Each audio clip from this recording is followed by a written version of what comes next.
Infantry regiment में नए recruits का पहला दिन।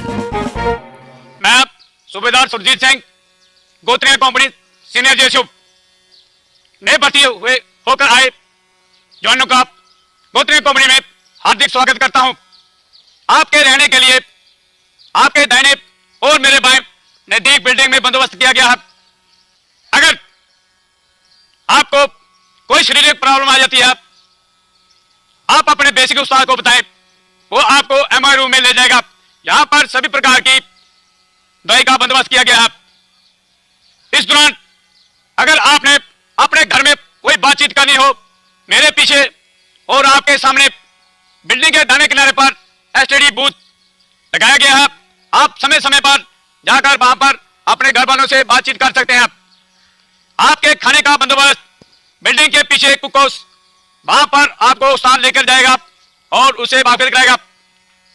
अभी अगले 9 महीने तक आप जहां ट्रेनिंग लेंगे, इस दौरान आपको अपने घर वालों के साथ मिलने के लिए एतवार के दिन गेस्ट मिलन दे रखा गया है और बीएमटी खत्म होने के बाद आपको 28 दिन की छुट्टी दी जाएगी। उस छुट्टी के दौरान आप अपने घर वालों से उपभोग मिल सकते हैं। छुट्टी खत्म होने के बाद आपको बीएमटी ट्रेनिंग करनी पड़ेगी। आपकी 9 महीने की ट्रेनिंग खत्म होने के बाद आपकी पासिंग आउट परेड होगी। पासिंग आउट परेड होने के बाद आप जैक लाइक रेजिमेंट की यूनिटों के अटूट अंग बन जाएंगे। अभी आप सिविल माहौल से आए हैं, फौजी माहौल में जाने के लिए आपका हेयर कट कराया जाएगा। अगले दिन आपको किट इशू किया जाएगा। हेयर कट के लिए हवलदार पवन इन्हें बार्बर शॉप में ले जाए।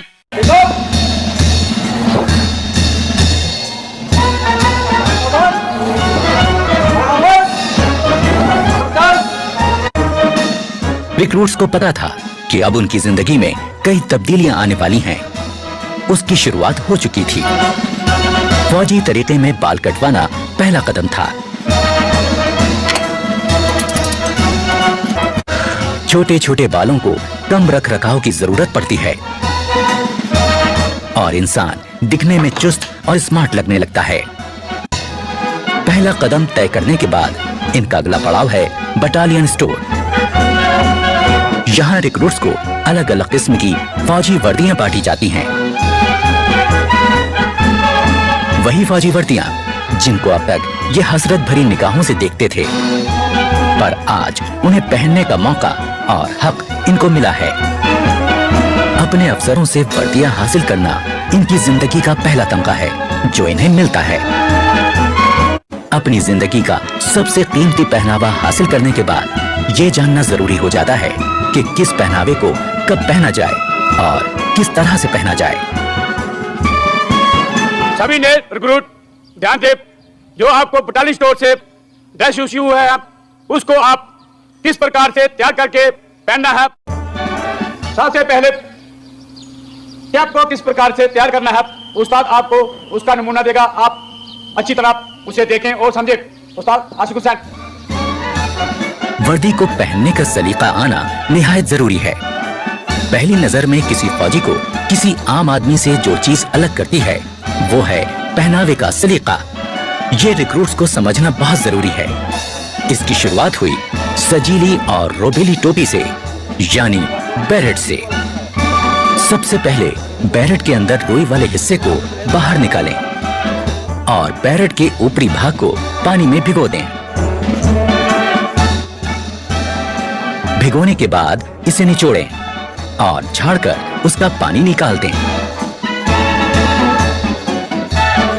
पानी अंदर रह जाता है जिसको हम साइड में लेके इसको हल्का सा छानना है। 2 3 4।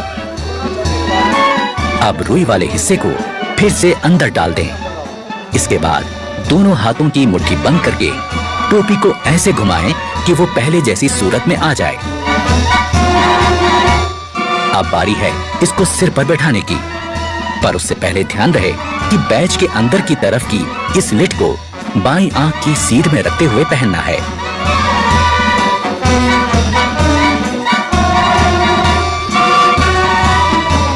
अब बैरेट के बॉर्डर में पिरोई हुई डोरी को अपने साइज के हिसाब से कस लें।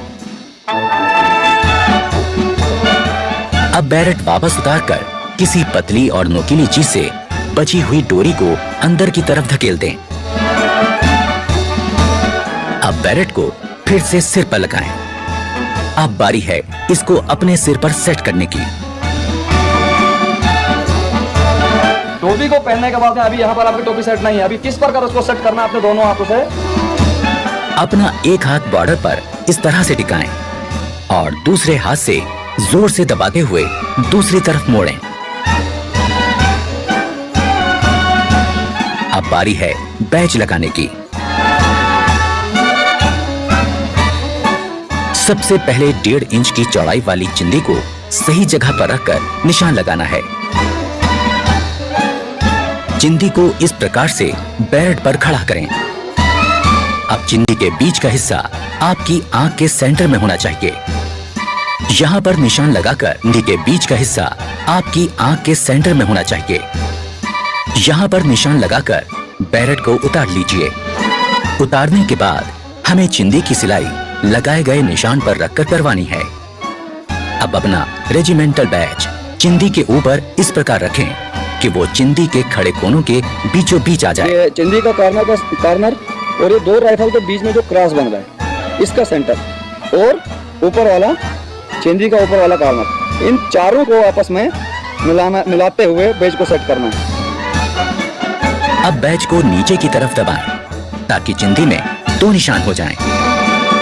अब इन निशानों में किसी नोकीली चीज से सुराख करें। अब उन सुराखों में बैच को बिठा दें।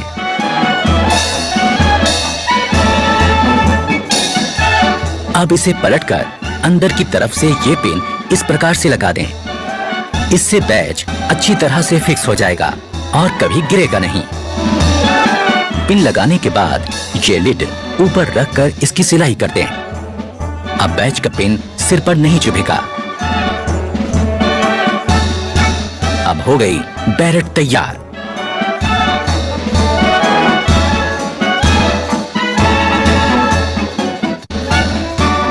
शोल्डर बैच को सरकाकर एकदम नीचे की तरफ लगाएं, जिससे वो ढीला ना रहे।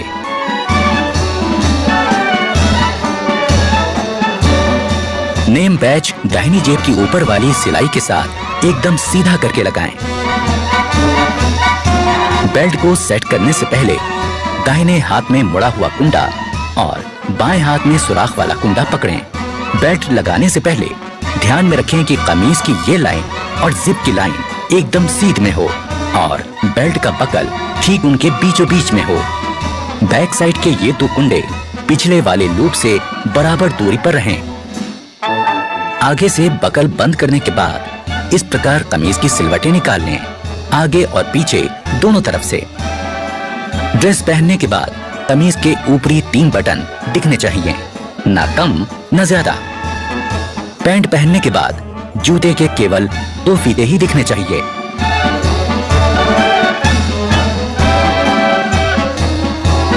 पगड़ी पहनते समय ख्याल रखें कि पगड़ी के दोनों तरफ 6 सिलवटें बने।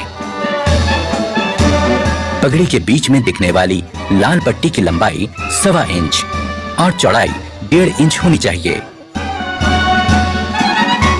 कॉम्बैट ड्रेस में आगे की तरफ लगा पाउच इस्तेमाल होगा एम्युनिशन रखने के लिए, जिससे फौजी के हाथ खाली रहें। पीछे लगे बैग में होगा एम्युनिशन के साथ गुजारे लायक जरूरी सामान। मुफ्ती ड्रेस, नाइट ड्रेस और पीटी ड्रेस को पहनते समय भी ये ध्यान रखना है कि वो साफ सुथरी हों और सलीके से पहनी गई हों। पहनना सीख लेने के बाद अब जरूरी है अपनी वर्दी और सामान को सही तरह से रखना। सबसे पहले हर रिक्रूट को अपना खास आर्मी नंबर लिखकर अपने हर सामान में लगा देना है। अपने लॉकर्स पर बने शेल्फ पर रोजमर्रा का सामान रखना है और हैंगर्स का इस्तेमाल अपनी वर्दी टांगने के लिए करना है।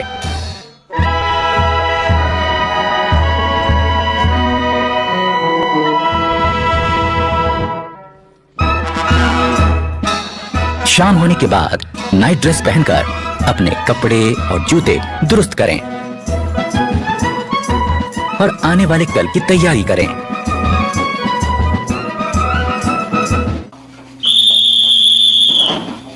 ठीक 10 बजे की सीटी ऐलान करती है सोने के वक्त का।